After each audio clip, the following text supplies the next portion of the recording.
3과 그러나 이제는. 지난과에서 우리는 인간의 절망의 상황을 추적해 보았습니다. 이 절망의 상황은 일반인이 가진 종교심으로도 유대인이 가진 율법으로도 벗어날 수 없었습니다. 이들은 모두 불가능한 방법 속에서 해결책을 찾으려 했기 때문입니다. 그러나 이제는으로 시작하는 로마서 3장 21절은 이 절망적 상황에서 빛을 던져줍니다. 지난 시간에 이가에서 인간의 상태에 대해서 배웠어요. 인간의 상태는 죄인의 상태였고 하나님 앞에 심판을 받아 영원히 멸망당해야 하는 절망적인 상태에 있어요. 그러한 상태에 있는 인간을 세상의 다른 우상이나 신을 통해서 혹은 어떠한 선을 행해서 그 죄를 없이 하여 구원에 이르게 할 수 없어요. 심지어는 유대인들이 갖고 있었던 율법, 구약성경 말씀으로도 구원을 받을 수가 없었어요. 오히려 구약성경 말씀을 통해서 더 깨달은 것은 내가 하나님 말씀을 지킬 수 없는 죄인이구나라는 사실을 더 깨닫게 될 뿐이었어요. 인간의 어떠한 방법과 수단으로 죄를 용서받아 구원함을 받을 수 없게 되어서 절망할 수밖에 없는데 로마서 3장 21절에서 그러나 이제는 라는 말씀을 통해서 그러한 절망적인 상태에 있는 우리에게 소망이 있다는 것을 알려주고 있어요. 그 소망이 무엇이냐? 우리가 알고 있듯이 바로 예수님이라는 거예요. 율법을 온전히 지키는 게 우리의 의가 될 수 있는데 우리는 율법을 온전히 지킬 수 없잖아요. 그래서 율법의 의 말고 새로운 의가 필요하다는 거예요. 나의 죄를 용서하고 나를 의롭게 해줄 수 있는 새로운 의가 필요한데 그 의가 바로 예수님이 되신다는 것. 그걸 지금 이제 우리가 배울 거예요. 21절에 이제 율법 외에 하나님의 한 의가 나타났으니라는 말씀이 나오는데 우리말 번역 성경에는 나타나지 않으나 영어 성경이나 원문 성경에는 이제는 앞에 그러나라는 단어가 나옵니다. 복음에 대해서도 사도 바울이 앞서 자랑스럽다, 하나님의 능력이다라고 말한 것처럼 바울은 이제 복음에 대한 중요한 이해를 위해 율법 외에, 즉 율법이 아닌 것에 대해 말합니다. 그러면서 이 말을 그러나라는 말로 시작합니다. 율법으로는 안 된다. 약도 가지고는 안 된다. 그래서 모두가 실패했다. 모두가 지옥에 갈 수밖에 없다라고 말하는 것입니다. 그러면 우리에게는 전혀 희망이 없다는 말입니까? 우리는 모두 지옥으로 갈 수밖에 없다는 말입니까? 아닙니다. 사도 바울은 그러나라는 단어를 제시함으로써 우리에게 희망이 있음을 강하게 제시하고 있습니다. 그러나 다음에 나오는 이야기는 이미 앞서 언급했던 이야기들을 전적으로 뒤집는 반대의 이야기이기 때문입니다. 본문을 다시 봅시다. 그러나 이제는 이라고 말해놓고 율법 외에 하나님의 한 의가 나타났으니라고 말합니다. 여기서 율법 외에라는 말은 하나님께서 율법을 폐지하셨거나 우리가 그 율법의 요구를 안 지켜도 된다는 말이 아니라 하나님께서 율법의 요구를 완벽하게 순종한 그리스도의 순종을 우리의 것으로 간주해 주시겠다는 것입니다. 곧 예수 그리스도를 믿음으로 말미암은 모든 믿는 자에게 미치는 하나님의 은이 차별이 없느니라. 모든 사람이 죄를 범하였음에 하나님의 영광에 이르지 못하더니 그리스도 예수 안에 있는 성령으로 말미암아 하나님의 은혜로 값없이 의롭다 하심을 얻는 자가 되었느니라고 합니다. 우리가 구원받기 위해서 천국 가기 위해서는 우리의 죄를 용서받고 우리가 의인이 되어야 돼요. 우리 안에 의가 있어야 된다는 거예요. 그런데 우리는 그 의가 없어요. 의인이 될 수 없다는 거예요. 성경 말씀, 율법의 가장 중요한 내용 두 가지가 뭐냐면은 하나님이 하라는 것과 하지 말라는 거예요. 하나님이 이렇게 하라고 했는데 우리는 하라고 하는 말씀을 지키지 못하고 또한 이것은 죄이니까 하지 말라라고 말씀하신 것도 우리는 지키지 못하고 율법을 범하고 죄를 짓고 다녀요. 하나님이 하라는 선한 일도 하지 못하고 죄를 짓지 말라는 말도 지키지 못하고 우리는 그러므로 죄인일 수밖에 없다라는 거예요. 이러한 죄인된 우리에게는 구원받을 길이 없어요. 우리 스스로 하나님이 인정할 만한 의를 만들어낼 수 없다는 거예요. 그러나 그렇기 때문에 하나님이 우리에게 새로운 의를 얻을 수 있는 방법을 알려주셨어요. 그게 뭐냐면은 하나님께서 율법의 모든 것들을 온전케 순종하시고 율법의 모든 요구를 충족하신 하나님의 아들, 독생자 외아들 예수님을 나의 구세주로 믿고 영접하면 그것이 나의 의가 된다라고 말씀하셔요. 믿는 행위가 의가 아니라 예수님이 나의 의고 그 예수님을 내가 나의 구세주로 받아들이는 거란 말이에요. 믿는 행위가 의가 되는 것이 아니라 예수님 그분 자체가 나의 의가 돼서 나를 구원하신다는 것을 받아들이는 거예요. 우리가 오해하는 것 중 하나가 예수님을 믿으면 구원받는다. 여기서 우리가 강조하는 게 뭐냐면은 믿으면이에요. 틀린 건 아닌데 우리는 믿으면이라는 걸 강조해요. 그런데 성경은 믿으면 이전에 예수님께 강조를 두고 있어요. 즉 예수님을 믿는 게 중요한 건 맞는데 그 믿는 믿음 자체가 우리에게 공로가 돼서는 안 된다는 거예요. 우리는 그 믿음 자체를 우리의 공로라고 여길 때가 많아요. 그게 아니라는 걸 뒤에서 설명하는 거예요. 우리의 믿음은 내가 나를 구원할 수 없기 때문에 예수님이 나의 구원이라는 사실을 받아들이는 것, 은혜를 선물로 받아들이는 거예요. 믿음은 은혜와 같은 말이에요. 내 공로를 말하는 게 아니에요. 인과율의 예외 법칙, 믿음의 법칙. 율법은 원래 지키면 상을 받고 지키지 못하면 벌을 받는 법칙입니다. 내가 행한 결과에 대해서 내가 책임을 지는 법칙이자 방법이 율법인 것입니다. 잘하면 상 받고 잘못하면 벌 받는 것이 율법이라면 은혜는 내가 행한 결과에 대해서 내가 책임을 지지 않은 것입니다. 은혜는 나에게 그 복된 결과를 가져온 것이 나로부터 출발한 것이 아니라는 것을 설명하는 단어입니다. 즉 나에게 그럴 만한 원인이 있어서 된 것이 아니기 때문에 내게 자랑할 것이 없다는 것입니다. 행위란 행동이라는 뜻이 아니라 인과율이라는 의미입니다. 어떠한 결과든 반드시 그 원인을 가진다는 것입니다. 그래서 이 법칙은 어떤 결과든 그 결과를 얻을 수 있는 원인을 만들기만 하면 그 결과가 이루어진다는 것입니다. 그러나 믿음이란 원인이 없이 결과가 생기는 하나님의 참으로 신비로운 법칙입니다. 우리가 얻은 어떤 결과에 대해 아무런 원인이나 이유가 나에게 없을 때 그것을 은혜요, 선물이라고 하는 것입니다. 성경은 이러한 의미에서 구원의 방법으로서의 믿음이라는 법칙을 행위와 대조시키고 있습니다. 이것을 구원의 확신 쪽으로 적용해 보면 그 의미가 더욱 확실해집니다. 여러분은 구원을 무엇으로 확신하십니까? 저는 예수를 믿습니다.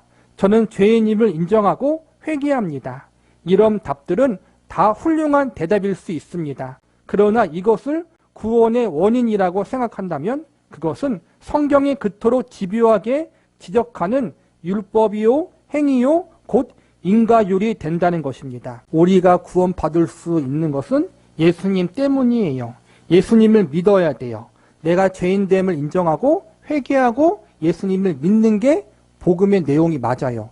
그런데 조심할 게 뭐냐면은 믿고 있는 내 믿음 자체가 원인이 되고 공로가 되어서 구원을 얻게 된다고 생각하면 안 된다는 거예요. 믿음이 공로가 된다면, 믿음이 원인이 된다면은 어떠한 잘못에 빠지느냐, 내가 믿음이 흔들리거나 믿음이 연약해지거나 믿음이 부족하다고 여겨지면 구원이 흔들릴 수밖에 없는 거죠. 믿음이 원인이니까.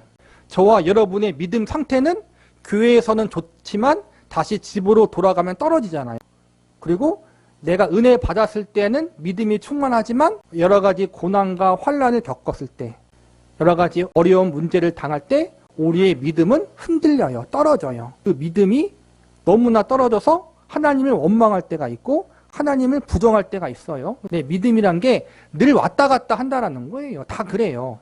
예수님을 믿는다는 건 내가 예수님 믿는 믿음을 공로로 가지고 해서 그게 원인이 되어서 구원을 얻는 게 아니라 내가 가지고 있는, 지금 갖고 있는 그 믿음조차도 구원을 얻을 수 있는 조건이 되지 못한다는 사실을 인정하고 예수님 그분 자체만 나의 구원이시다라고 내가 받아들이는 거예요, 여러분. 믿음은 구원의 조건이 아니라 예수님이 구원의 조건이다라는 것을 받아들이는 거예요, 여러분. 그걸 믿음이라고 지금 표현하고 있는 거예요.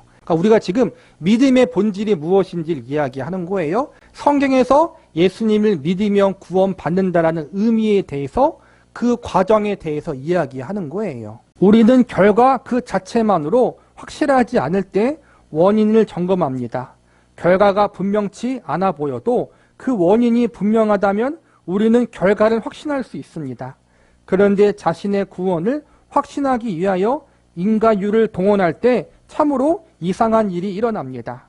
우리 자신을 뒤져봐도 자신의 구원의 결과를 확증할 원인들이 없는 것입니다. 인과율이 뭐를 말하냐면은 원인과 결과를 말하는 거예요. 모든 세상의 법칙은 인과율의 법칙에 속해요. 원인이 있어야 결과가 오는 거예요. 근데 우리의 구원은 그게 아니라는 거예요. 어떤 원인이 나에게 있어서 구원이란 결과가 나에게 온 게 아니에요. 구원이란 원인이 내 안에 있는 게 아니라 나의 밖에 있는 거예요. 내 안에 있는 믿음이 아니라 내 밖에 있는 예수님이 구원의 조건이고 원인이라는 거예요. 구원에 대한 원인과 결과가 내 안에 있는 게 아니라 내 밖에 계신 하나님의 은혜, 예수님께 있다. 이걸 받아들이고 믿는 게 바로 구원이라는 것. 자꾸만 그걸 강조하고 있는 거예요. 우리 자신에게 구원의 원인과 조건을 찾아보면 없어요. 저와 여러분이 이따위로 신앙생활에서 구원받을 수 있겠어요?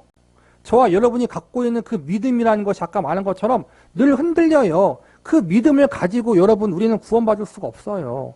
여러분이 아무리 열심히 헌신하고 열심히 회개하고 열심히 주를 위해 생명을 바쳐도 그것이 조건이 되어서 여러분을 구원할 수 없다는 거예요. 구원은 오직 예수님 그분 자체에만 있는 거예요. 그게 믿음이고 그게 은혜고 그걸 우리가 중심으로 삼는 게 신앙생활이에요, 여러분. 우리는 자꾸 구원의 원인을 내가 만들어낸 믿음이라고 여기고 그 믿음이 조건과 공로가 될 때가 너무나 많다는 것. 그 부분을 계속 조심하라는 거예요. 특히 어려서부터 믿는 가정에서 자라나 신앙의 분위기에 늘 쌓여있던 사람들은 중간에 믿게 된 사람들처럼 어느 날 어느 때 예수를 영접했다, 통곡하며 회개했다 하는 등의 원인으로 도용할 만한 체험조차 없기 때문에 당황하게 됩니다. 인과율 외에 믿음의 법칙이 있음을 모르고 있기 때문에 자신의 구원을 인과율로 점검할 수밖에 없고 그러고 나면 구원 얻을 이유도 없고 그래서 구원 얻은 결과도 없다는 사실만 확실해집니다. 성경은 말합니다. 하나님께서 구원이라는 결과를 우리가 얻도록 하시기 위해 우리에게 원인을 요구하지 않고 하나님 쪽에서 준비하셨습니다. 즉 예수 그리스도를 원인으로 하여 그 결과는 우리가 갖게 한 것입니다. 이러한 법칙이 또 어디 있습니까? 놀라워하고 의심하는 것이 당연합니다. 나를 중심으로 해서 구원의 조건이나 구원의 확신을 가지기보다는 객관적인 증거, 예수 그리스도를 통해서 구원을 확신하는 것이 가장 성경적인 것이라는 거예요. 서로가 예수님을 만난 방법과 예수님을 만난 체험은 다 다를 수 있어요. 그러나 궁극적으로 우리가 다시 말씀을 통해서 우리의 구원을 재점검하고 재확신하는 것은 반드시 필요해요. 이건 똑같아요. 교회에 오게 되고 예수님을 만나게 되는 방법과 환경은 다 다르지만 그 만난 사람들은 말씀을 통해서 자신의 구원을 재확인해야 해요. 그리고 재확인해서 발견하는 것은 구원의 조건과 원인이 나에게 있던 것이 아니라 예수님께 있고 예수님 그분 자체가 나의 구원이시구나 라고 알게 되고 깨닫게 되고 믿어야 되는 거란 말이에요. 구원은 율법이 아닌 것이다. 고린도전서 1장 18절 이하에서는 십자가를 하나님의 지혜라고 말씀합니다.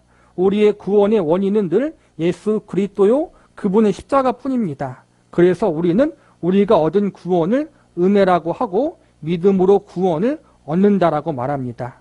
성경은 구원의 문제를 말씀할 때마다 자랑이라는 리트머스 시험지를 갖다 대고 분별합니다. 즉 너의 구원에 대한 자랑이 있느냐 없느냐를 구별하는 것입니다. 자랑이란 표시가 리트머스 시험지에 나타나면 너는 지금 믿음을 원인으로 집어넣고 있구나라고 말하는 것입니다. 믿었기 때문에 구원을 얻었다는 것이 믿음의 대가로 구원을 얻었다는 뜻이 됩니다. 이같이 믿음을 그 원인으로 집어넣을 때는 행위가 됩니다. 율법 대신에 믿음을 집어넣었을 뿐입니다. 단어만 달라졌을 뿐이지 법칙은 행위의 법칙을 그대로 쓰고 있는 것입니다. 구원은 나의 자랑이 아니라 예수님을 자랑하는 것이고, 어떻게 구원받았습니까? 라고 우리가 이야기할 때 예수님을 구세주로 믿고 영접해서 구원받았습니다. 이렇게 말하는 건 맞아요? 정답이고, 그리고 우리가 전도하고 다른 사람들에게 복음을 증거할 때 예수님을 믿고 영접하세요라고 그렇게 전하는 게 맞아요. 여기서 말하는 거는 우리가 복음을 증거하고 또 어떤 사람들에게 예수님을 소개할 때 말하는 것이 아니라 이미 구원함의 은혜를 경험한 사람이 내 구원이 어떻게 주어졌는가를 점검하는 차원에서 지금 이야기하는 거예요. 내가 예수님을 믿어서 구원받았는데 예수님을 믿어 구원받았다는 의미가 무엇인가? 그 과정을 성경을 통해서 추적해 보니까 내가 믿음 때문에 구원받은 것이 아니라 예수님 때문에 구원받았구나라는 것을 발견하고 깨닫게 된다는 걸 계속 강조하고 있는 거예요. 성경은 율법, 행위, 자랑을 한편으로 설명하고 다른 한편에서는 은혜, 선물, 긍휼을 말합니다.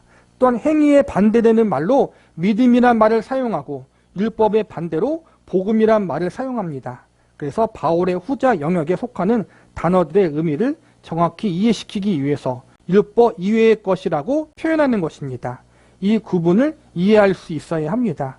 구원이란 무엇인가를 정의할 때 그것은 은혜다, 복음이다, 긍휼이다, 믿음이다라고 이해하기에 앞서 율법이 아닌 것이라는 1차적 기초를 세웠으면 합니다. 율법이 아닌 것이라는 뜻은 내가 어떠한 것을 지키고 어떠한 것을 만들어냈기 때문에 심지어 하나님 말씀에 순종했기 때문에 그것이 나의 구원이 되었다라고 말할 수 없다는 거예요. 내 안에서 구원받을 만한 조건을 찾을 수 없다는 것을 기억하라는 거예요. 예수님을 믿음으로 구원받아요? 그게 맞아요? 그런데 예수님을 믿으면 구원받는다라는 그 과정에 대해서 우리가 반드시 알고 있어야 된다는 거예요. 저와 여러분이 가진 그 믿음으로, 그 믿음의 수준으로 우리는 구원받을 수 없어요. 그래서 우리에게는 은혜가 필요한 것이고 예수님이 필요한 거란 말이에요. 그게 복음이에요. 내가 가진 믿음의 수준으로 구원받을 수 없기 때문에 하나님의 은혜가 필요하고 예수님이 필요하다. 그걸 내가 받아들이는 것을 믿음이란 단어로 우리가 그렇게 설명하는 거란 말이에요. 그 믿음 속에 이러한 설명이 들어있다는 것을 우리가 알고 있어야지 우리가 구원에 대해서 흔들리지 않고 잘못된 신앙에 대해서 미혹당하지 않는 거란 말이에요. 그것을 지금 오늘 본문에서 설명하고 있는 거예요. 구원은 행위나 율법이 아니다. 내 안에서 조건을 찾는 게 아니라 내 밖에 있는 예수님께 찾는 것이다. 이것이 오늘 본문의 결론입니다.